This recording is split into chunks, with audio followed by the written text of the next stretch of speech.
ঘণ্টা সময় ল'লে তেওঁলোকৰ কথাটো এনেকুৱা হ'ল শ্যামকানু মহন্তৰ উকিলজনৰ কথাটো হ'ল যে মানে শ্যামকানু মহন্ত দোষী নহয় আৰু পকাই পকাই প্ৰশ্ন কৰে আৰু উত্তৰবিলাক যেতিয়া দিছোঁ উল্টাই তেওঁহে ফচি গৈছে।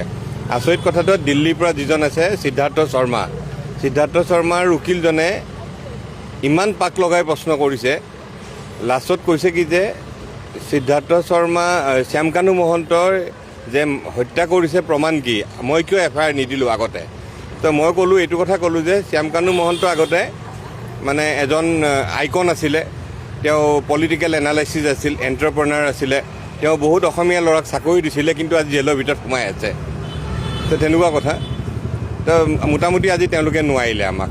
আৰু এটা কথা ঠিক যে জুবিন গাৰ্গৰ মৃত্যুৰ পিছত আমি যিটো খঙত আছিলোঁ, একো নহ'ব নেকি, SITক গালি পাৰিছিলোঁ, মুখ্যমন্ত্ৰীক গালি পাৰিছিলোঁ, চবকে বেয়াকৈ কৈছিলোঁ, কিন্তু আজি মই নিজে সাক্ষী দি প্ৰমাণ হৈ থাকিলোঁ এটা কথা কনফাৰ্ম যে এইখন কোৰ্টে জুবিনক ন্যায় দিবই আৰু এইখন চৰকাৰে জুবিনক ন্যায় দিবই, এইটো কনফাৰ্ম।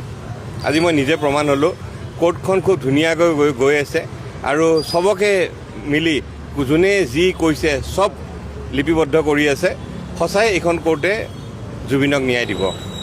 আৰু ইয়াৰ লগতে এটা কথা ক'বই লাগিব যে জুবিন গাৰ্গক লৈ যিটো ৰাজনীতি চলিছিলে, বিশেষকৈ ইলেকশ্যনৰ আগত কংগ্ৰেছ দলে হওক, গৌৰৱ গগৈ হওক, তেওঁলোকে ইস্তাহাৰতো লিখি দিছিল জুবিন গাৰ্গক ন্যায় দিম বুলি, কিন্তু আজি ক'ত? আজি 2 মাহ হ'ল, এতিয়া দেখোন কাৰো কোনো খবৰেই নাই। ৰকিবুল হুছেইনো নাই, গৌৰৱ গগৈও নাই, কোনো নাই। কিয়? বিপদৰ সময়ত তেওঁলোক কিয় নাথাকে অসমীয়া মানুহৰ ওচৰত? আজি থাকিব লাগিছিল, নাই। তাৰমানে কি যে এটা কথা ঠিক, ইয়াৰ আগতে জুবিনক লৈ ৰাজনীতিয়ে হৈছিলে আৰু যাতে ৰাজনীতি নহয়। গতিকে ন্যায় প্ৰসংগটোত আপুনি এতিয়া মানে আশ্বস্ত হ'ব পাৰি আৰু না।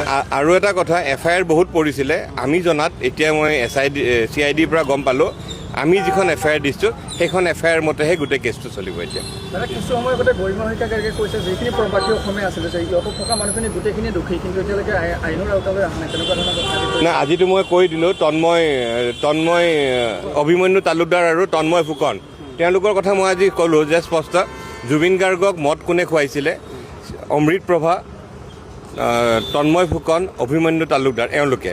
আৰু অমৃত প্ৰভাৰ উকিলে মোক এটা কথা কৈছিলে যে জুবিন গাৰ্গৰ মদ খোৱাৰ ক্ষেত্ৰত কৈছিলে। মই কৈছোঁ অমৃত প্ৰভাই মদ খুৱাইছে, অমৃত প্ৰভাই বদমাচি কৰি পেলাই ইয়াত চলে লৈ গৈছে। অমৃত প্ৰভাৰ ফটোখন নাথাকিব পাৰে। ফটোখন কিয় নাই? কাৰণ অমৃত প্ৰভাই কেমেৰা কৰি আছিলে আৰু এজনী ছোৱালী আছিলে সুস্মিতা গোস্বামী, ডটাৰ অফ সুকুমাৰ গোস্বামী, এওঁলোক দুজনে। আৰু ওৱান্স এ পুলিচ অলৱেজ এ পুলিচ, ওৱান্স এ ডক্টৰ অলৱেজ এ ডক্টৰ, সন্দীপন গাৰ্গ, তেওঁৰ যিটো দায়িত্ব, পুলিচৰ যিটো দায়িত্ব, তেওঁ সেইটো পালন নকৰিলে। এই কথাটো কৈছোঁ যে তেওঁ প্ৰথম ঘটনাটো ঘটাৰ লগে লগে তেওঁ পুলিচি কায়দাত মোবাইলবিলাক চিজ কৰিব লাগিছিল, কিন্তু সেইটো নকৰি অমৃত প্ৰভাই ফটো উঠাই থাকিলে। সিদ্ধাৰ্থ শৰ্মাই, তেওঁ মেনেজাৰ হয়, তেওঁ জুবিন গাৰ্গক উঠাই দিব লাগিছিল, তেওঁ নুঠালে। তেনেকুৱা কথা।